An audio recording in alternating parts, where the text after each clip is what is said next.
ko commencé ci sunu kilifa muy ministère du tourisme ak ñu ko fi toogal ak waa Compact ak chauffeur yëpp maa ngi leen di nuyu di leen ziar.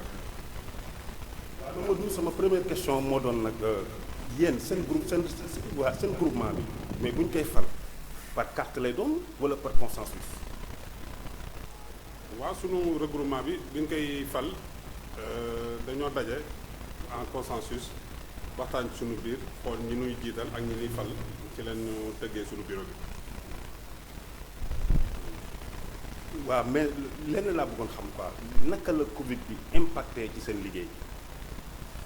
Covid bi nag li mu impacté moom dafa bëri moom li mu yàq ci liggéey bi dafa sakkan ndax ñun vraiment amoon na période boo xam ne bien sûr que ne daanañ wax naan daanañ am basse saison mais basse saison yooyu daawuñu ko yëg affaire bi di wàññeeku ba Covid bi ñëw nag Covid bi moom bi mu ñëwee même pleine saison sax moo raw lan doon wax basse saison ça veut dire moom daf ko impacté carrément parce que ñun xamuñu lu dul transport et tourisme mu dugg di génn mais bu ñu tëjee aéroport ça veut dire kooku moom impacté bi moom fii lay gën a rëyee nga xam ne ba ñu tëjee aéroport bi rek dara duggatul hôtel ubbeetul vraiment ci la gënoon a métti ci ñun daal. waaw mais tam bëggoon naa xam dama gisoon sunu gouvernement yi c'est-à-dire que les autorités étatiques jàppale nañ secteur yu bëree bëri mais yéen ban appui lañ def seen diggante ak ñoom ak yéen. waaw ñun appui bi ñu def mooy en passant par Compact Yaatal ñun commencé woon nañu di organiser wu am ñun ci dimbale mais organisation bi nag xam nga mbas mi moom bu ci nekk dafa am lu mu porte yu ubbi te tey jii ñun li ñu gën a bëgg mooy régulariser wu comme dem nañ ba am sunu récépissé et tout ça vraiment ñu mën a régulariser wu ba tegu ci yoon ba nga xam ne dañuy reconnaître ñu mën a liggéey tranquillement parce que bëri na yu bëri yu ñu war a defaraat ci tourisme bi te instant bii nii dañ ko war a démarrer pour lijjanti ko ak autorité yi. waaw dama gis ni yaa ngi wax léegi ay Compact yeesal kon gis naa benn boo xam ne yéen la ak waa Compact c'est-à-dire que xam nga Compact moo nekk ci diggante état bi ak acteur politique. waaw c'est-à-dire que kon yéen amoon na sax benn daje boo leen defoon yéen ak waa Compact. ba ngeen jëloon ci mbir ba waa Compact waroon leen fexeel noo leen amee ay licence ay agrément waaw c'est-à-dire que waa naka la demee seen ndaje boobu. waaw suñu ndaje boobu mooy xam nga nit ku nekk fi nga yaakaar rek nga mën a jublu ak porte bi nga xam ne moom moo lay ubbil pour nga mën a jëm foofu mais ñun bi ñu jaaree ci ñoom on a vu que ne ministre bi dig nañu ne defaru leen ma dimbale leen ngeen régulariser wu tegu ci yoon léegi nag ñun bi ñu defaroo am suñu récépissé suñuy niine yaag yëpp léegi nag ñun ñu ngi def démarche yooyu entre ñun ak Compact ba am nañ réunion mercredi prochain boo xam ne c'était pour juste mën a jubluwaat ci problème bu kayit yooyu au niveau du ministère. mais kayit yooyu yëpp li ko ëmb c'est-à-dire que mooy genre assurance touristique. bon on peut dire assurance mais on peut dire aussi tamit licence touristique pour mën a am jàmm liggéey tranquille quoi waaw. mais ok yéen du moment que xam nga yéen booy seet yéen la touriste bi di njëkk a gis yéen lay mujjee gis. waaw parce que yéen leen di jëli yéen leen di yóbbu des fois sax ay institutions yi partout waaye loolu yëpp maanaam ak sécurité bi di ci war ak maanaam kenn ci yéen maanaam bu defee naka su dul noonu lan mooy doon daanam au niveau ci maanaam seen regroupement. waaw xam nga suñu regroupement loolu tax na organisation baax parce que regroupement bi bu fekkente ni dañuy regrouper ay nit bëgg régulariser wu pour tegu ci yoon am say këyit boobu day fekk ngeen organiser wu ba tey même su fekkente ni benn nit yàpp na client génn ci station bi tout de suite xam nañ ne am na ku yàpp client kii fii la bokk fii la jëm fii la def na su ko defee bu boobaa ñun dinañ xam exactement ni ñu koy canaliser looloo tax nag ñu ne tey organisation boobu dinañu permettre may ñu gën a mën a xam ñiy yàpp ñiy génn ñiy dem ñiy dikk parce que bu ñu organiser wul amuñu ay këyit wala li nga xam ne moom lañ doon bañ tubaab boo xam ne buy ñëw ñun lay njëkk a gis buy def excursion ñun lay gis bu duggee Sénégal fu mu mënti dem ñun lay gis ba baa muy ñibbi kooku dafa laaj nga defar secteur boobu te secteur boobu ni ñu ko bàyyee woon baaxul woon ndax am na yu bëri yoo xam ne nii au niveau à partir même de l'aéroport arnaque ya fa newoon ci weccikat yeeg ak puuskat yeeg détails yooyu yëpp noonu day répercuter ci arrivé client bi moo tax nag lépp dafa laaj organisation.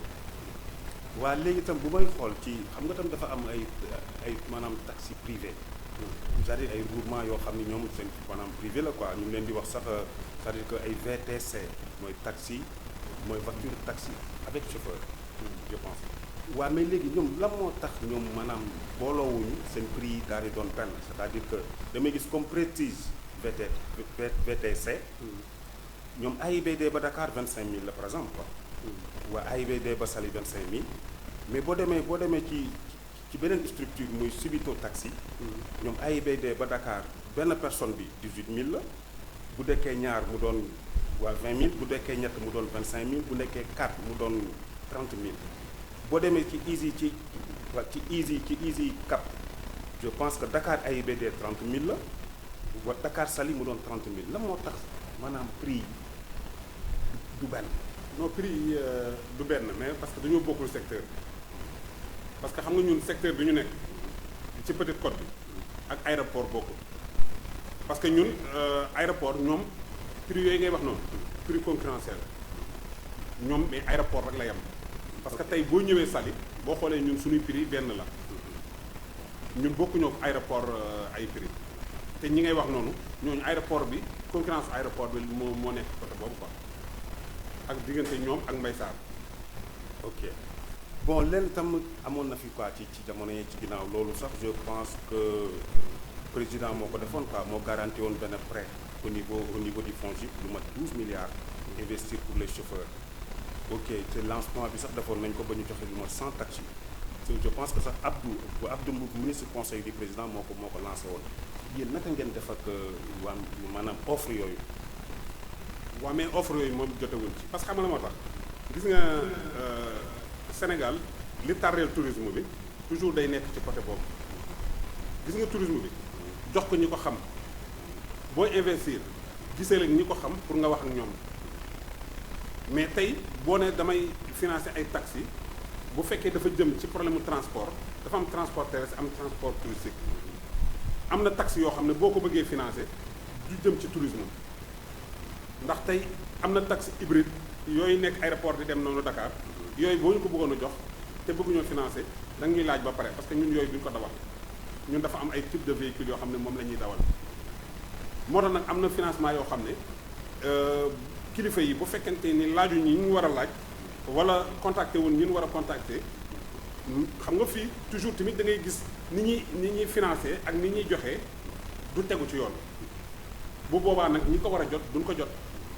moo tax am na loo xam ne dina dem ba jàll ba jeex ñun duñ ci mën a am accès parce que amuñu benn porte boo xam ne opportunité la buñ mën a saisir buñ mën a pour mën caa jaar. ok léegi itam ci ginnaaw maa ngi gisoon ni waa amoon ngeen fii problème je pense que sax yéen la mooy regroupement touristique waa de la Petite Côte waaw taximaan yi sax meroon nañ trop ba génn defoon fi sax benn génn je pense que ni waa SAPCO dañu créé woon ay taxi pour doon seen chauffeur bopp bëgg a teg ay tegoon nañ ko sax ay logiciels yoo xam ne pour le transport ba yéen la sax je pense waaw naka ma la moo doon problème bi yéen ak waa SAPCO waaw ñun ak waa SAPCO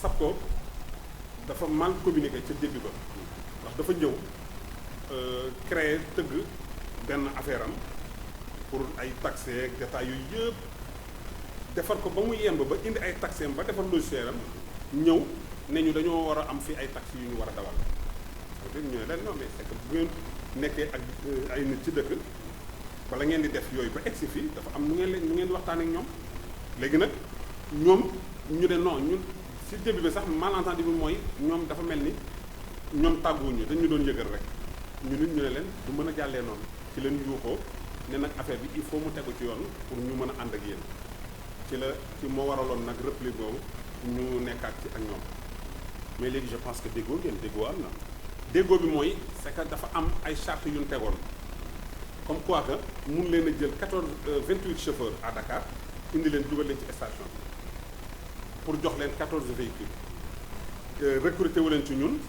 boolewu leen ñu ci programme bi xamuñu ci dara kooku moo dul mën a nekk ñu wàññeeku ñoom it xoolaat seen affaire ne bien sûr que ne dinañ jël ci yéen ay chauffeurs dinañ leen boole ci programme bi dinañ ànd ak yéen ci kii bi ñoom li ñu war a tëgg noonu léegi nag après ci ñoo ok léegi su fekkente ni moom d'accord ngeen ñun ci charte yooyu ñu ànd ak yéen liggéey mais tant que ñun nekkuñu ci biir duñ mën a ànd ak yéen liggéey.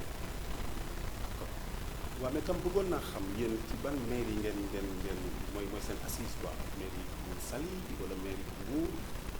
waaw xam nga tey ñun dañoo bokk ci maire yu bëri ndax bu njëkk dafa ku nekk da nga concentré woon ci sa côté mu nekk parking central parking Mangogi parking Royal parking Neptune loolu. lépp ñaata parking moo au niveau de la Petite Côte boo xam ne ci tourisme lay liggéey. ci tourisme sept parking yoo xam ne yëpp. te parking bu ne dafa am président boppam ak président boppam mais ci biir Saly xam nga bu njëkk ci Saly boo ne Saly kon commune de Saly boobu rek ngay wax. mais bi ñu defee regroupement pour la Petite Côte ci tourisme bi kon léegi ñun dañoo démarré Somone ba Ndangaan Somone Saly Nianing Ndangaan kon ñun ëmb nañ commune yu bëri. waaw léegi nag ñun suñu membre yëpp a ngi foofu toog bu daje amee bu lépp amee léegi ñun ñëppay daje mais nee mooy que ne suñu siège social bi Saly la. d'accord moo regroupé parking yi ak Petite Côte bi yëpp centralisé ko léegi nag ñun ñëpp léegi nag benn association bi la. mais ban rapport ngeen war a am ak mairie Mbour par exemple.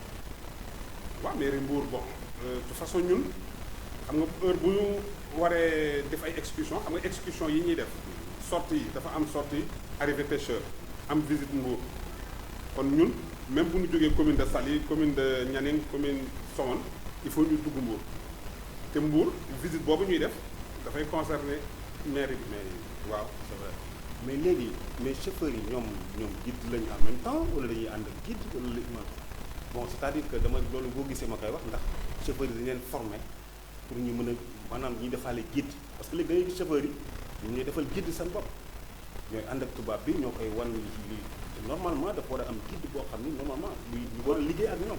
waaw xam nga guide professionnel laay wax quoi bu am carte au niveau du ministère. si guide professionnel yooyu noonu ñun ñi ngi en contact ak guide professionnel yi ñun ñi ngi waxtaan ak guide professionnel yi ñi ngi def formation encore. d'accord parce que tout récemment gisante nañu ñoom waxtaan nañu ak ñoom ba war a gisante pour wax ne képp koo xam ne que ça soit muy guide muy chauffeur dafa am atelier boo xam ne moom la ñuy def boo xam ne c'était pour former leen. mais forme bi dafa war a ànd ak information tamit. bien sûr parce que déjà xam nga man boo ko waxee ak président bi léegi loolu lépp ci Covid bi lañ ko créé moom lañ ko def te en plus dafa am ay xaarandi parce que chaque fois di nga programmer benn affaire mu am beneen relance su xaw ma nu ñu koy waxee beneen vague bu ñëw ñu xaw a seerewaat affaire bi tuuti ñu xaw a bàyyi mais toujours ñu ngi ci parce que ñoom ci bopp ñoo ne il faut ñu toog ñu créer benn atelier boo xam ne dañuy former ñu ne ci tourisme bi que ça soit ngay guide touristique ou ngay chauffeur tourisme ndax mënatuñoo bàyyi gars yi di demee noonu kese parce que dafa kii quoi. dafa doy waar. vraiment dafa doy waar parce que tey jii nii man mi nga xam ne yàgg naa ci tourisme peut-être am na ñeneen ñu ma fi jiitu mais depuis 90 89 90 ma ñëw Saly gisuma ci dara maanaam bëriwul ay hôtel ak i détails yooyu quoi. mais ma xam ne li ma fa doon gis te man heure li ma fa am ci ay nasaraan yoo xam ne waxtaan naa ak ñoom. ba tey jii nii ñu jënd ay kër. ma am fa beneen association bu mag di dimbalaay hôpitaux yeeg ak écoles yi kon man sama nekk tourisme am na njëriñ mais lu mu am njëriñ fexeel yow it ñi nga xam ne dañ la fekk si ngeen ànd ñu former leen jëm leen a wax naka ngay accueillir tourisme bi naka ngeen di def ba mën a vraiment xam ne tu es un vrai acteur touristique quoi. waaw mais kon li ma bëggoon parce que léegi rek yaa ngi koy relancer quoi c'est-à-dire que kon yéen. maanaam da ngeen di dugg ci social. bien sûr parce que man social bi maa ngi ko bi ma commencé léegi ça fait presque 17 ans bi ma koy commencé c'était benn oto bu ndaw bu ma defoon saako ceeb ak tuuti saabu ak biscuit dugg ci àll bi ma ko distribué année ba ca topp benn fourgon la jëlee France indi ko def ci ay tuuti yëre xale ay objet ay defar yooyu dugg ci àll bi séddale ko ba léegi nag chaque année dinaa def lu mu deedee benn 40 pieds mooy bi gën a tuuti. waaw bu tuutee ba tuuti benn 40 pieds ou bien mu nekk 2 ba 3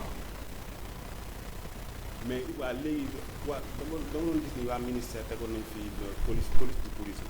waaw police du tourisme mais bon léegi chauffeur si ñoom naka la ñuy dundee ak police du tourisme boobu ban taxawaay la ko police du tourisme am parce que tam c'est très important parce que tam chauffeur wax naa la ko léegi ñooy njëkkee touriste bi ñoo koy mujjee donc ceci dit que ni ñoom dañu war a am taxawaay bu rafet ndax touriste benn touriste bu kontaan waa booy seet bu demee ñeneen ñaar dina ñëw mais benn touriste bu meree booy seet fukk dina am toog waaw bon ma doon xool nag yéen seen taxawaay ak police de tourisme taxawaay bi naka la demee ci petit code bi.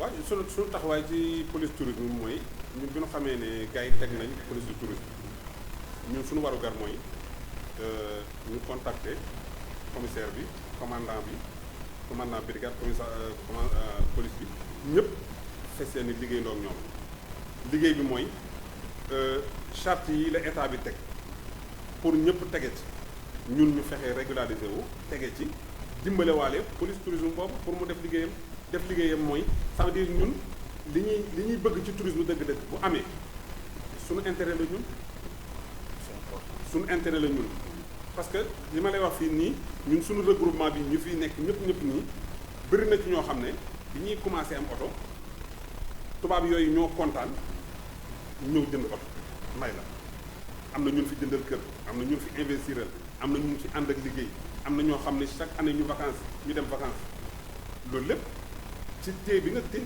touriste bi ba mu kontaan ba ñibbi ci la loolu amee mooy tax mu dimbale sénégalais bi mooy tax mu jënd kër fii di dem ak ñëw mooy tax muy xalaat ne Sénégal kër dëkku teranga la xaaral ma delluwaat ak tout ça léegi nag loolu lépp boo ko boolee kon ñun chaque fois ba tey ji ba démb moo ci mujj man bi ma rombee biir Saly peut-être ñu may dégg te am na ñoo xam ne gis nañ ko ma gis ni ay kàmb noonu oto yi di teggeeg di moytu damaa woo sama charité ne ko demal tibbal ma gravat demal yóbbul ma tel lieu dame ko dew ma contacter maire jaaruma fenn man damaa dem liggéeyal ko sama bopp. mais loolu waaw loolu booy seet maanaam ci sa liggéey la bokk wala loo war a waxe la ba maanaam nga yëglu ñi ko war a def ñu def ko wala. non ça veut dire comme ñi ko war a def chaque fois dinay gisante ak ñoom mais mënumaa xaar ba gisante ak ñoom pour wax leen ko mais damay actionner dem defari en attendant may gis ak ñoom pour wax leen ko. waaw d'accord mais damay xool ci sama jàngat bu ma xoolee dëkk bu mel ni Maroc ñoom dañuy am ay renseignements généraux ci waa maanaam site bu ne. maanaam chauffeurs yi sax ñoo koy doon ay conducteurs de calèche sax la ñuy bokk. mais fii lan mooy doon mbir mi nga xam ni maanaam ci yéen comme li ma la wax sànq ak police touristique ban liggéey la quoi par rapport yéen boo leen gisee lu ñaaw wala lu teguwul ci yoon wala loo xam ne du maanaam rafetul ci touriste naka ngeen di yëgloo ak police touristique. non parce que man su ma gisee par rapport ak man ni may waxtaanee ak samay membres man bu ma gisee lu jaaduwul moom man dama koy dem dénoncer. yow kese nga wax quoi wala yaa ngi sensibiliser ñeneen. non maag samay membres laa wax. say membres su ma li may wax ak samay membres. d'accord suñu gisee lu nar a yàq nañ dem ni lii dafay yàq ñooñu teg seen tànk parce que bu ñu gisee luy yàq ñu ragal a wax wala ñu mel ni genre complice waxuñu. mais bu problème amee ñun ñëpp lay laawaale. d'accord léegi dañuy dellu si waat ci mairie Mbour quoi parce que bu may xool ci lépp nag quoi même transport terrestre yi fi ne maanaam taxi yëpp quoi. booy seet Mbour am na lu mat 25 garages quoi te je pense que taxi bu ne dañ leen sasoon sax ba temps yii sax taximaan yi génn nañ fi def benn doxu ñaxtu bu doy waar.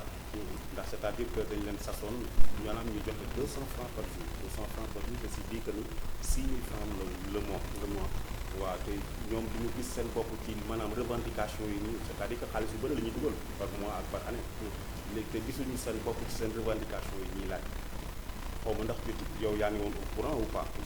waaw mais léegi naka la mujjee ñoom seen waxtaan ak maire bi loo xam ni ban consensus moo mujj am quoi seen diggante ak.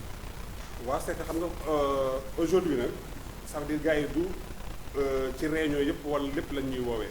parce que ñun suñu transport dafa féete lool ci problème mu tourisme gis nga bu hôtel yi tëjee tourisme amul bëri na ci suñu classe boo xam ne dañuy dem gaare seen oto tëj forcément waaw ça veut dire comme dawuñu ci kalandoo dawuñu ci rallye gare routière ak ainsi de suite ça veut dire bëri na ñoo xam ne duñu contacter ci détail boobu ñun dañoo concentré wu plus que ci hôtel ak agence de voyage ñooñu leen ëpp lu ñuy liggéey ndox looloo tax nag am na ci yenn information ak yenn réunion yoo xam ne ñun duñ ko assister ci problème mu clando yi. waaw mais du moment que nag léegi xam nga touriste gëj na am ça fait presque voilà mu ngi bëgg a yàgg quoi. je pense que waa hôtel yi sax dama xamul lan ban doole lañ am sax bay ubbi ba léegi c'est que voilà quoi peut-être que xëy na appui la mais léegi yéen naka ngeen di dundee métier boobu quoi ba tax ba léegi ngeen di def seen essence tam ci parking di xaar naka ngeen di dundee. waaw mais xam nga tàmm rek parce que c'est sûr que ne ñun souvent comme question bi nga wax ni. ñun dañ koy poser suñu bopp.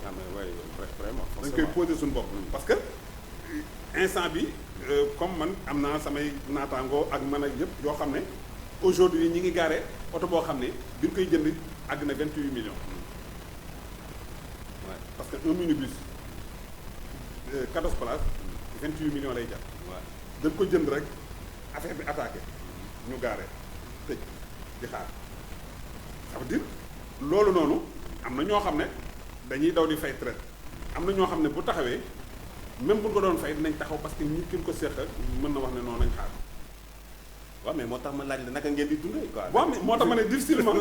difficilement mais tamit war na am xaw ma quoi war na am benn revenu bu leen di may doole ba tax ngeen di mën a xëy ñëw te def non parce que gaare seen oto. waaw parce que xam nga comme par exemple ñun dañoo bëri ay types de véhicules. ah d'accord mais kon ku ci nekk bu minibus bi bu minibus bi taxawee voilà chef d'entreprise nga may wax. waaw ok parce que ñun nag suñu regroupement bi nii dañu ay chef d'entreprise lañ ay boromi oto lañ te li ñu mbébét nii dañoo ñaan yàlla ak bon peut-être bëgguma publicité ak BNDE ñu fexe ñun suñuy membre ku ci nekk dem ba am say oto bopp amatul ay embauche ak ay détails yooyu ñun foofu leen jëm. d'accord c'est important aussi. waaw foofu leen jëm. ku nekk mën a am sa entreprise bopp am sa say matuwaay. waaw maanaam nga jox nit ki jën moo gën nga koy jàngal napp moo gën nga koy jox jën. exactement. ki ngay may jën chaque jour. bu sañoon nga jàngal ko li nga mën. waaw loolu moom c'est important. léegi nag man dem naa fi une fois waxtaan ceeg tuuti ak directeur banque bi mu ne non amul problème nañ fexe suñuy bagage bi génn ñu tegu ci yoon investissement yooyu yëpp mën naa ñëw mais en passant par l'état mën ñoo jàppale régulariser ñu ba pare pousser ñu mën a dem. ok mais léegi itam dama gis bon booy secteur bi bu may wax sax bon dafa nekk à genoux secteur tourisme actuellement. exact franchement te booy seet nag Pointe Sarène ñu ngi koy dégg quoi normalement waroon na tijji en décembre. normalement sax ministre bi depuis mars passé tijji woon na fa lu mat 514 chambres j'espère bu ma juumul waa ministre tourisme moo ko def mais yéen ndax foofu tamit da ngeen fa prévoir am fa ay parking wala da ngeen fa xaw ma ndax da ngeen fa war a am taxawaay comme ni ngeen amee taxawaay fii à Saly. bon waaw parce que xam nga boo jógee Somone jaar Saly dugg ñani jëm Ndangaan di nga jaar Pointe Sarène effectivement. ñun suñu mbébét mooy ba projet bi taxawee dañ ne SAPCO nañ fexee xool ñun defar ñun mais ñun foofu dañ faa bëgg parking bu mag boo xam ne ñun ñoo koy occupé. mais est-ce que wax ngeen ko ba bind ko ci kay teg ko ci taabalu ministre bi wala. non kii baguñ ko parce que. ñun de mi ngi bëgg a yéex parce que en décembre dafa war a tijji. waaw mais en principe quoi.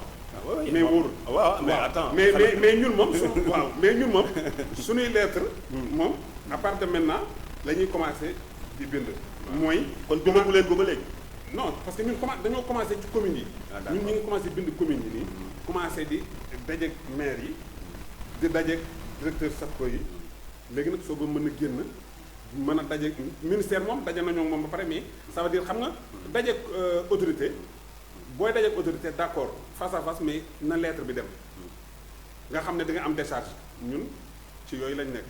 ah d'accord mais teewut ministre bi daje nañoo moom une fois deux fois yu bëri jam ñaajo te aussi tamit toujours ñu koy topp ba léegi. mais seen daje yooyu maanaam ci lan lay undu ak lan lay jur nga tam boo dajee kilifa mu yor mbir moo xam ne yow acteur nga ci.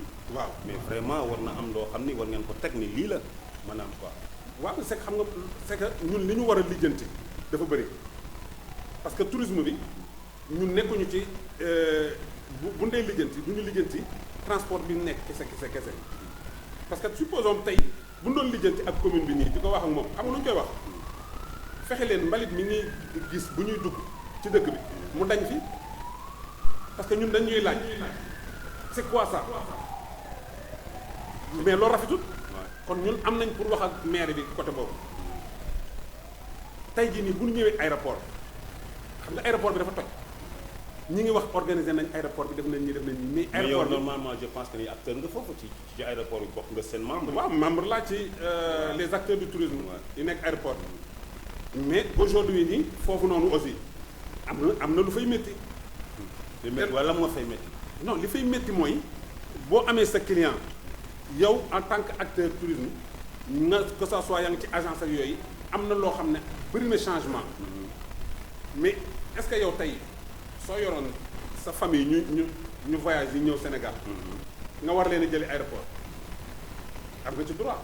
waaw normalement. war nga mën a jël sa oto sa minibus ñëw dugg foofu jël ko dem. jël waaw mais yow tey boo fa demoon da ngay am problème. mais lu tax loolu. non parce que dañ naan la minibus bii du fi dugg ndax ëpp na 9 places. parce que dañuy gis ni day liggéey quoi. ah dañuy gis ni day liggéey peut-être. non pas liggéey sax mais accès pour garer. accès d'accord. accès pour garer. waaw mais tam loolu tam c'est booy seet c'est important parce que mini bu doon ku ñëw aéroport rek def noonu mais kon nit mais tey fi ñuy attends war na am parking boo xam ni fa lañ leen réservé. non waaw mais loolu laa lay wax dama ne la parking dafa am parking bu ñu xotti ba pare. dañ nan la doo fa dugg tant que xam nga am na ñu fa dugg mais dañ ne la doo fa dugg tant que demoo fay juróomi junni boobu mooy benn bi par an doo fa dugg tant que amoo carte di fay 320 000 par mois ça veut dire mais pour lan yow soxla woo carte boobu soxla woo abonnement boobu. dëgg yow say waa kër yi ñëw nga war leen récupérer dem. sama njaboot laa gis. waaw man sama xarit a ngi ñëw ma war koo récupérer ça veut dire organisation dafa war a am foofu mais doo ñëw rek ne man lañ dénk lii damay def lu ma neex foofu anarchie mooy am kon. dëgg la léegi yow nga ne kii bul taxaw fii bu fi dugg ndax dañuy tere fii pour laal client yi nga arrière loo ko ba fële client bi ñëw nga bàyyi benn saasumaan mu dugg moom bi mu duggee lu gaaw nee na sa client bi xaar ma wecc la bi mu koy wecci téq na ko 100 000 wala 50 000 arnaqué ko avant muy génn di egsi ci yow parce que yow dañ laa baare nga àgg ci moom mais loolu day defar. waaw vraiment mais loolu maanaam nag yéen loolu ci loolu noonu ngeen gisee ak ministre bi wala ngeen gisee ko jege ministre bi la moo tax demandé wu leen loolu te dara ci taabal ba nga xam ne ëllëg loolu du am. wala ñooñu jëlee leen moo tax ma ne la gis ministre bi. waaw taxul ñu may la largement le temps pour li nga bëgg a wax lépp nga wax. li nu mën mooy association bi tëgg nañ ko bii tëgg nañ ko. nañ leen jóg ñu taxaw bind ay lettres envoyé wàcc sur le terrain gis ñin war a gis bu fekkee mën nañ ñoo dimbale gérer affaire bi baax na bu ñu ko mënul ñun ñu xam exactement nan la ñuy def mais c'est sûr que ne tourisme bi moom tant que changé wul jël ko jox ko ñi nga xam ne ñoo xam tourisme affaire bi du dem. waaw mais tam li nga wax xam nga sànq ni dafa important te loolu day yàq tourisme li nga wax léegi nii waaw bon te nag booy wax tourisme da ngay wax tranquillité wax sérénité wax sécurité ci tourisme c'est important parce que loolu nga wax noonu ba kooku dugg seen diggante ba def loolu day yàq moo tax sànq ma la doon wax ni kon maanaam ban jumtuwaay wala ñan ñoo war a mën a taxaw pour mën a xeex loolu bu mu jóge fi te tourisme bu ñëwee du am benn sikki sàkk ba ni muy ñëw. c'est que ñi ko mën a def mooy ñi ŋànk aéroport bi xam ne yow da ngaa tere Aziz mu am accès ci client fa muy jëlee valise am. waaw xañ nga ko mais boo ko wax xañee bul bàyyi keneen mu koy récupérer foofu di ko arnaquer ça veut dire xam nga loolu yow en tant que civil mënoo ko parce que mënoo fajal sa bopp. effectivement mënoo ñëw di xuloo ci digg aéroport bi client boo xam ne mi ngi door a egsi dafa am assistant yoo xam ne ñooñu la client yi xam ñooñu la agence bi xam ñooñu ñoo war a ñëw coppati ko mais dama ne la tey jii nii man. waaw mais léegi par exemple bu client bi ñëwee bu touriste bi ñëwee dafa rang la wala ku nekk sa tour la wala ku ci nekk day dem rek jëli touriste man je voulais savoir quoi naka lay demee. au niveau de l'aéroport waaw non xam nga liggéey tourisme boo envoyé mail ki ngay liggéey loo ne ko 50 clients laa am mu ne ok xool mailam tiré ko jël chauffeur am ak assistant jox ko ñooñu ñoo am accès pour dem jëli client bi. d'accord mais kon boo nee 50 clients c'est dit que ni oto bu mag lay doon. waaw oto bu mag clients yi moom mën na dem ba 200 clients mën lu nekk ci client mën na ñëw. d'accord mais léegi nag di nga ma sànq maa la koy wax quoi di nga maa ko Covid bi yàq na lu bëree ba sànq man naan la sax yéen da ngeen di dem parking ba def seen essence toog di xaar yàlla mais tey dama gisoon ni ASPT defoon na fi benn maanaam affaire bu waaw benn concept boo xam ni pour mieux promouvoir wala tourisme local c'est important mi ngi tuddoon taamu Sénégal yow loolu nga ci xalaat ba nga xam ne sénégalais yi dañuy mën a di dem partout au Sénégal ci hôtel yi comme les touristes comme touristes yi ñu koy defee la moo tax mënuñu promouvoir lu mel noonu quoi maanaam voilà loolu laa ko mën expliquer quoi le tourisme local. je pense que c'est important ak pandémie bi. ok c'est que tourisme local gars yi ñu ngi koy wax mais xam nga ne bala nga ne naam ne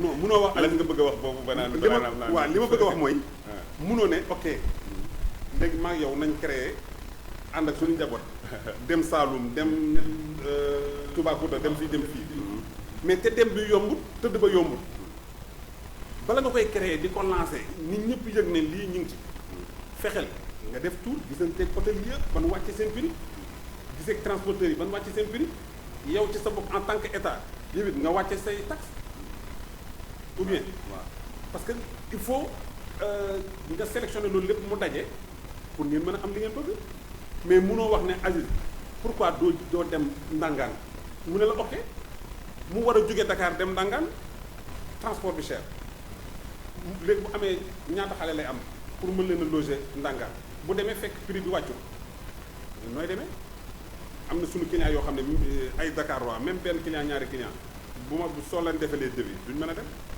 parce que attanu mais yéen kon seen gisee yi ngeen di gisanteeg waa compact wala ngeen di gisanteeg ministère bi comme ni nga ko waxee da ngeen di gisee ak ministre bi tout mais lan mooy doon seen rôle pour mën a jéem a fexe ak seen i xalaat parce que tam du dawal bi rek touriste mais war ngeen am ay xalaat comme ni nga yàggee ci tourisme xalaat yoo xam ni naka ngeen di def pour mën a relancer tourisme. parce que ñun ni ñu mën a def pour relancer tourisme mooy ñu ngi ci parce que ñun bu ñu toogee di xalaat di créer mais léegi ni ñuy def mooy pour dundal Petite Côte bi il faut ñuy def ay festival di def ay organisation di def ay affaires maanaam gis nga dëkk boo xam ne nii tourisme bi day ñëw dafa war a animer animation boobu war nañ koo créer benn ñaareel bi mooy gis nga autorités yi war nañu yëg problème bu am ci dëkk bi di yàq tourisme bi war nañ ko yëg mais est-ce que ñun mais kan moo leen koy yëgal. moom laa la bëgg a wax ne est-ce que ñun tey bu ñu waxee Aziz mi nga xam ne moo war a jàllaleel est-ce que affaire bi dina jàll loolu mooy problème bi. c'est vrai léegi nag soo fekkoon ne lu ñu wax rek mu jàll lu ñu wax mu jàll non kon état bi jóg na. waaw mais je pense que war ngeen am foo leen mën a waxee foo xam ne ñoom it nañ eggale seen mbébét parce que déjà maa la koy wax sànq ci biir di wax te noonu sax la demee je pense que compact dafa doon loo xam ni moom mooy link bi entre acteurs touristes yi ak waa maanaam ak état bi. exact waaw mais je pense te yéen amoon ngeen fi ay ndaje yu bëri yoo leen def ak compact te ñoom ñu ngi je pense ci li nit ñi di wax ñu ngi def liggéey bu rafet. compact dama ne la lépp lu ñu mbébét wala lu ñu xalaat ñoom ils sont au courant. ah mais lu tax mënuñu eggale seen bébé au niveau. non ñoom ñi ngi dem xam nga bu ñu demee bu ñu ñëwee dañ nañu dem nañ wax nañ nangam ak nangam mais léegi nii ak nii ngeen def pour ñu lii mën a àgg lii mën a def noonu bi ñu waxtaanee yooyu nekk tëgg ci pendant ay presque 9 mois sunu récépissé yi génn papier yi génn ñu nekkaat ci encore pour war a encore relancer waat benn affaire mais ñun xam nañ ne bu ñu relancer ba compact wax li muy wax yëpp ba jàllale c'est sûr et certain que ne Saly dina changer.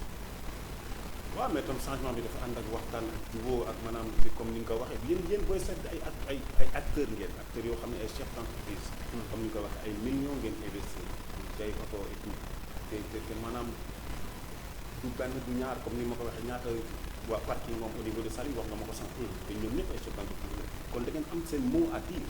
c'est sûr je pense que da ngeen am da ngeen voilà da ngay war a gis loo xam ne du yoon ngeen jël kayit bind ko teg ko ci table bi gars yi eggal ko fi maanaam fi mu war a àgg. waaw mais la moo tax doo leen ci gis seen bopp ba li ngeen bëgg du antu.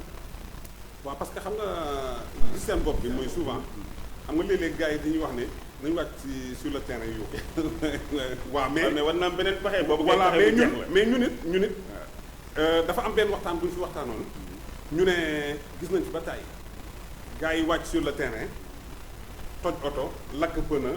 non loolu moom jaru ko yàq seen bopp rek la ñuy yàq. waaw moo tax ma ne man bi ñu une réunion ma ne leen bu leen jaawale secteurs yi gars yooyu di yàq ak ñun secteur bi ñu nekk bokk ñun dañoo nekk ci secteur tourisme parce que tey man su ma wàccoon sur le terrain télévision yi génne tout de suite da nga dégg France am ñu bëri ñu ma envoyé message ne Mamadou lii pour lan bu leen defee nii bu leen defee nii parce que ñun li ñu xam ci ay tubaab ak collaboration bi ñu am France mais agence voyage bi amuñu ko.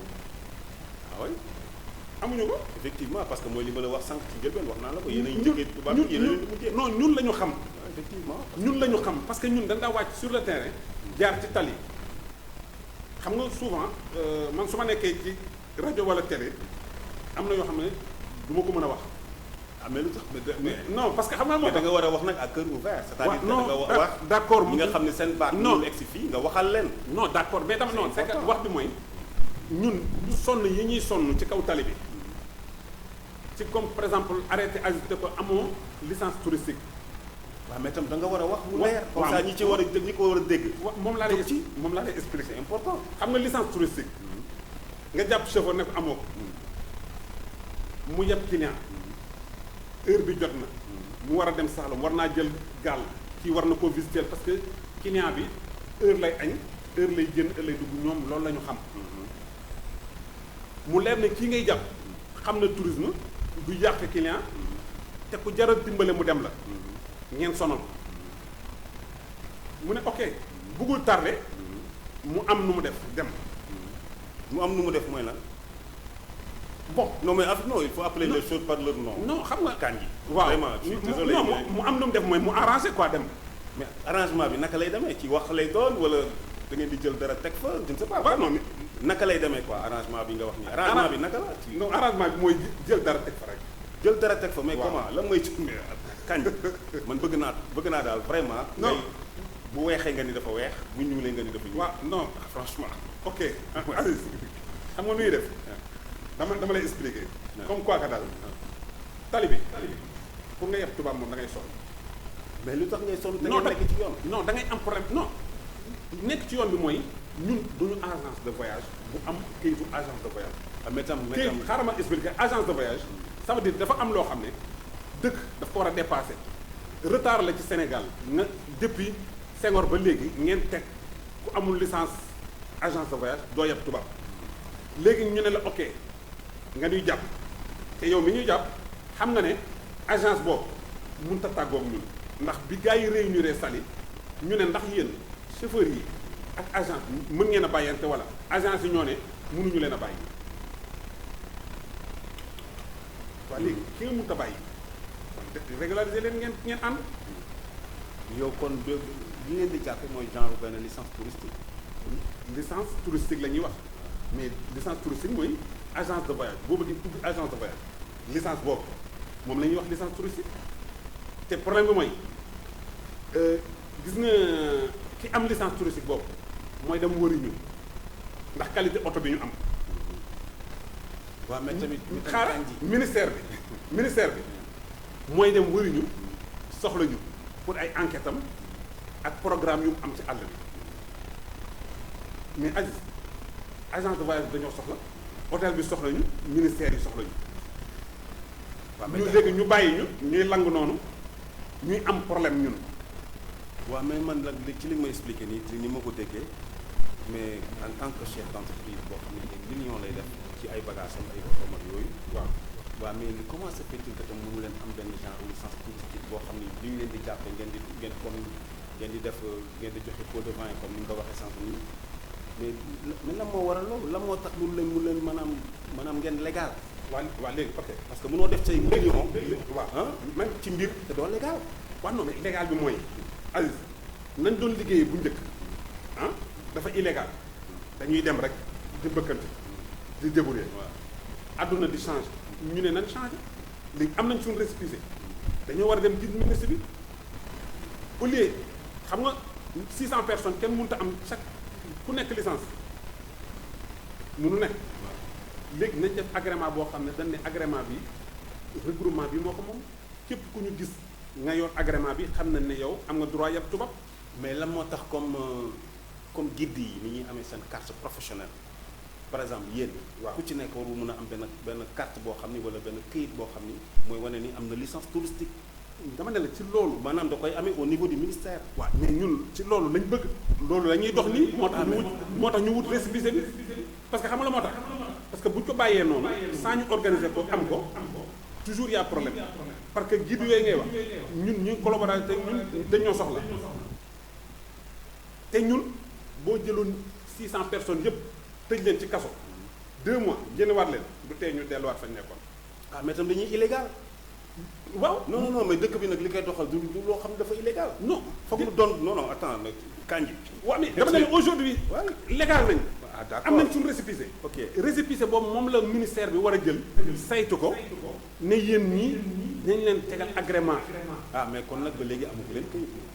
mu ngi ko yàq non association bi moo am na këyit. ci les këyit bi ñu soxla ci liggéey bi. je veux dire individuellement c'est-à-dire que kanji. waaw këyitam boo xam ni il est légal. voilà yor na licence am touristique. boo xam ni moo ko permettre loolu ba alkaati bu ko arrêté laaj ko mu won ko ko. voilà ba nga xam ne du jokkalante ak moom dara di ko voilà. léegi nag c'est que ñun loolu lañ soxla. ah mais attends mais man kon nag mais kanji yéen a ngi bëgg a yéex. non yéexuñu. ah mais attends ñu ngi toll 2021 ak fi tourisme bi yem. ak mais attends. kanji vraiment. non yéexuñu de. non non non mais c'est que nag c'est que vraiment tamit kanji. looloo tax tamit alkaati yi di leen arrêté ba ngeen di voilà ngeen di wax arrangement boobu. non arrangement bi mën na ñàkk boo légalee je pense. non bien sûr. ah mais attends kon léegi lan moo leen tere ngeen légal kanji. waaw mais Aziz wax naa la ko ñu ngi koy dox. ah mais. ñu ngi koy dox kay ça veut dire ñun ñu ngi ci yoon wi. waaw mais léegi mais xam nga tamit. ñu defal leen benn këyit boo xam ni mooy wane ni yéen a ngi ci yoon mais en instance que alkaati bi bu leen arrêté dina comprendre que ni voilà quoi yéen a ngi voilà yéen a ngi ah en tout cas de ñun dépp ñun li ñu war a def ñu ngi koy def. non kanji en tant que président. waaw waroo wax en tout cas. non je ne suis pas d'accord. non da nga war a wax lu leer parce que yaay président bi. non li leer mooy mënuñoo conserver ça veut dire mënu ma la expliquer lu ëpp dem ba toog jam ñaa bi ministère bi promettre ñu wax ci làmmiñam jàkkaarloog ñun. mais kooku làmmiñ la kooku wax rek la mais këyit laay wax man. on parle de këyit loo xam ne da nga koy wone xam nga tam alkaati bi mënu la arrêté nga naan ko ministre bi nee na. non voilà. non dama ne la démarche yi ñuy démarche pour am kayit googu laa wax. d'accord mais dañoo déplacé wu dem fekki ko pour waxtaan ceeg moom mu ne ok c'est bon. c'est bon rek la leen wax quoi bu amul leneen lu mu leen teg wala benn rendez-vous boo xam ne boole leen ak. non li muy teg mooy mën a yóbbu kayit wala loolu. comme kayit googu ñun ñu jël. mënuñoo dellu ci moom directement ñun dañoo ñëw ci compact yaatal ne ko la ministre bi waxoon pare nañ kayit gaa ngi nii léegi nu ñuy def. léegi ñoom ñoo chargé wu pour transmettre ko ministre bi. voilà. ok parce que tamit xam nga kayit googu tam bokk na ci li naan sécurité c'est tout juste pour rek. non moom kay dama ne la. loolu c'est important boobu moom mooy en tant que acteur de. non boobu kay mooy bi leer. waaw mais ko mu ngoog sécurité parce que boobu noonu bu génnoon di nga mën a yuuxu nag wax léegi li nga soxla lépp ak li yàqu ci tourisme bi ak li baaxul ci tourisme bi parce que. bala ngay mën a léegi nii mënu leen wax dara li yàqu ci tourisme si ñun ñi ngi wax. te boobu ba léegi yéen a ngi ci di ci am seen gagne-pain di ci maanaam macha allah. non ñun ñi ngi wax ça veut dire ñun dañuy wax te duñ ñu dégg. ah mais da ngeen peut-être que da ngeen di wax foo leen warul waxee. si comment xam nga sànq dama ne la. ñun bu ñu waxee. xam nga ñun mënuñu lu jox confiance ñu nu jiitu. dëgg la ne leen lii ak lii mënu mel. kenn du jiital nit ñi ko fa xasal. non c'est que mënuñu ko. waaw c'est vrai parce que bu boobaa après yow di nga réeroo dina ñëw. bien sûr que ne souvent nga am yeneen opportunité yooyu def yoo xam ne di nga mën a nit ñi dégg la parce que tey bu ñu neexoon ñu ñëw Aziz enregistré ñu génne ñu ci réseaux sociaux yi léegi affaire bi éclate bu boobaa dinañ wax li ñu soxla mais toujours tamit nan ko jaar ci yoon rek parce que dañoo bëgg a defar ñun te ñun secteur bi ñu nekk dañoo bëgg muy civiliser toujours lu ñu ciy def rek mu ànd ak classe mu rafet waaw franchement mu ànd parce ak que élégance waaw parce que bëgguñu ñunu dégg ñu ci violence parce que ñun violence bu am ci ñun lay jëkk a yàqal même bu fekkee dafa am Casamance ñun lay jëkk a yàqal. dëgg la dëgg la. ndax secteur bi ñu nekk moo sensible waaw quoi. te booy seet Petite Côte mooy capitale du tourisme. Non. même bien vrai que ñu ngi relancer yeneen sites yëpp. mais non booy fii seet, la voilà. lépp fii la. waaw loolu c'est très waaw. important xalaat boobu moom rafet na mais nag est-ce que ba léegi yéen a ngi ci quoi yéen a ngi ci dox wala am ngeen ci yaakaar wala jox nañ leen ci dig daje. ba léegi nii ma tax ma ne la am na réunion jeudi am naa réunion ak membre association bi mercredi jeudi ñu am réunion encore. waaw yéen ak ñan yéen ak ak ñan la compact. réunion bi ak compact. waaw waaw compact daal mooy dox seen diggante yéen. waaw ak pour compact bu jeudi ñu taxaw carte sur table wax leer moom mu daw transmettre parce que ñun dañ daa wax ak compact léegi compact jóg taal otom dem ministère. wala tout de suite mu woote ci suñu kanam. kon daal yéen gis ngeen seen bopp bu baax ci liggéeyu compact quoi fii ci Petite Côte. bien sûr xam nga et puis ñun ñi ngi compact mais toujours aussi madame Camara bi ñu fi teg ministère teg fii ci dëkk bi moo kooku teewul toujours. waa ministère kooku fu mu ne moom moo yor SAPCO. déedéet mooy- moo nekkal ministère du tourisme fii. Ministre- ci ah, région d'accord, madame régional quoi waaw. d'accord mais yéen seen diggante ak SAPCO lan la lan ban waaw. waaw ban rapport ngeen am. suñu diggante ak SAPCO mooy comme moom mooy société d'aménagement de la Petite Côte. waaw mais est-ce que te li tax ñun ñu ngi ci. est-ce que li tax na quoi ci kiyam ci territoire am. waaw donc il fallait ñu nekk ak moom parce que ñun dañu war a am lu ñuy liggéey ndoog moom ndax fi ñu toog ci secteur am la. mais waa naka ngeen di liggéey yéen ak SAPCO. waaw ni ñuy liggéeyee mooy moom bépp organisation bu muy dugg ñu ànd ceeg moom lépp loo xam ne aussi comme nam doon demee bu njëkk. waaw ñun bi ba nan la daan demee. ni mu doon demee mooy ñun bi ñu nekkee avant oto yi di bëri ni ak parking yi ñun bi ñu nekkee parking central at bu nekk dafa am lu ñu koy fay. waaw da ngeen di fay SAPCO. bien sûr. waaw ñaata ngeen di fay SAPCO. non lu ñu doon fay. waaw mu jékki-jékki affaire bi arrêté. waaw kon léegi faytu leen dara. non mais ñu ngi relancé waat pour ñoom ñu defal ñu en passant par compact yi.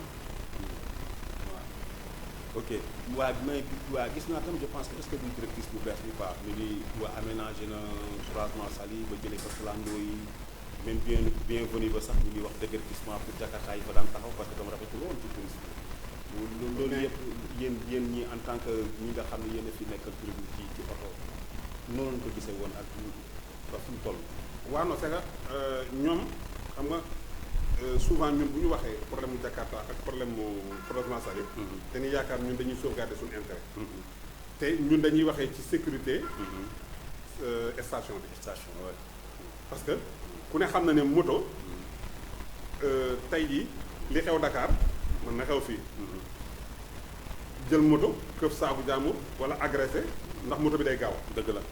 waaw léegi nag xam nga yooyu yëpp noonu nag yow da nga war a dimbali autorités yi pour ngeen lutter ko bu fekkee ñooñu dañ leen di defar ñoom it ñu xam ne dañ leen di organiser y a pas de problème parce que autorités yi tamit ñoom ñoo yor seen i bagage bopp ñooy organiser mais daal ñun li ñu ci mën a wax mooy lépp loo xam ne luy defar sécurité Saly la ñun bu ñu ci woowee ñun dañuy dox ci loolu. d'accord waaw mais Mamadou Kandji léegi lan nga xalaatoon ñu waxtaane ko te waxtaane ñu ko nga ci lancé benn appel ci say naataango ci sa regroupement. waaw man am na tuuti luñ ci waxtaanee mooy mais man li ma gën a bëgg ñu waxtaane ko mooy tey jii nii autorités yi jóg. waaye yan autorités yi. mooy ministère du tourisme. waaw mu jóg pour régulariser regroupement bi nga xam ne moo nekk ci Petite Côte bi ba képp ku yabati tubaab ñu xam ne yow fichier nañ la xam nañ ne diw moo génne tubaab. waaw mais loolu mënuñu ko mënu am surtout maanaam ngeen am ay licence touristique. waaw moom laa doon mu régulariser ñi jox ñu ay këyit yoo xam ne carte bi ñuy yor ñun. dinañ xam boo ko foo ko tàll rek dinañ xam ne kii décret bi ministère la jógee. waaw mais ñaxtu boobu ba waroon ñaxtu koo koy ñaxtu nga ni au niveau du ministère.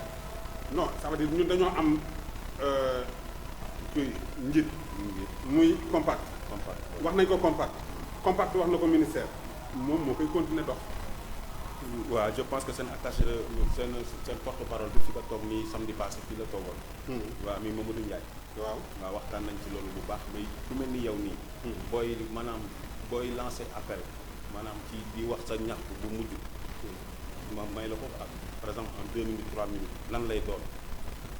waaw c'est que man sama ñaxtu bu mujj mooy nañ ñu dimbale ci papier bi ma lay wax agrément bi nañ ñu dimbale ci aéroport bi. waaw comment ci aéroport bi. aéroport bi nañu fexe réorganiser wu ba xam ne am na ñoo xam ne dañoo am seeni clients yu ñu war a indee ko yóbbu te la agence la ñuy sas agence bu mag ba pour muy fay 320 000 par mois. ñee mënuñu ko. te mënuñoo jël 960 000 jël ko teg ko biir aéroport caution yoo xam ne ni du feeñ fenn ba affaire bi kii bi amee 960 000 bi 320 000 par mois bi après dañoo wax ne am na beneen carte boo xam ne 25 000 ngay fay par an soo ko fay doo mën a am lu kii bëri te ñëpp ñëwuñu aéroport chaque jour. waaw nañ fexe organiser aéroport bi. xam ne ñoom ni ñu ko tegee baaxul. Amadou Ndiaye ñu ngi lay gërëm di la sant ci ñëw bi nga ñëw ci invitation bi. merci bu baax waaw maanaam maa ngi lay bàyyi nga tànn. waaw maa ngi gërëm ñëpp di kontaan ci invitation bi aussi di leen ñaanal jàmm di ñaan rajo beeg TV bi yàlla na ko yàlla yóbbu fu weesu seen njort te di ñaan émission yi gën a am njariñ te ñuy gën di wax nit ñi di gën a dégg. te lépp lu ngeen ciy génne tamit yàlla na fekk mu jaar fi mu war a jaar te nit ñi dégg ci jàmm ak salaam.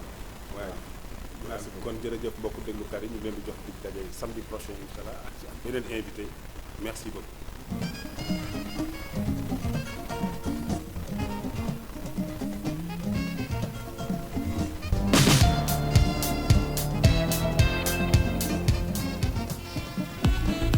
À 80 km au sud-est de Dakar. C'est dans la ville balnéaire de Saly que se trouvent les plages, les plus connues et plus populaires de toute la région ouest africaine. Le village d'origine est un ancien comptoir portugais. C'est ainsi que les colons portugais auraient surnommé cet endroit Saly Portugal, une dénomination qui s'est transformée au fil du temps en Saly Portudal. Créée de toutes pièces à proximité du village, la station balnéaire a été inaugurée le 24 février 1984 juste au moment où le tourisme prenait son essor au Sénégal. Une destination peu familière auparavant. Mais la baie de Saly est devenue le plus grand centre touristique de toute l'Afrique occidentale. À seulement 26 km de l'aéroport international Blaise Diagne, soit une demi-heure de route, le long de la côte est bordé de palmiers, de restaurants, bars et villas. Ainsi la ville garde à son actif plus de 50 hôtels, résidences et maisons d'hôtes pour un total de 10 000 lits.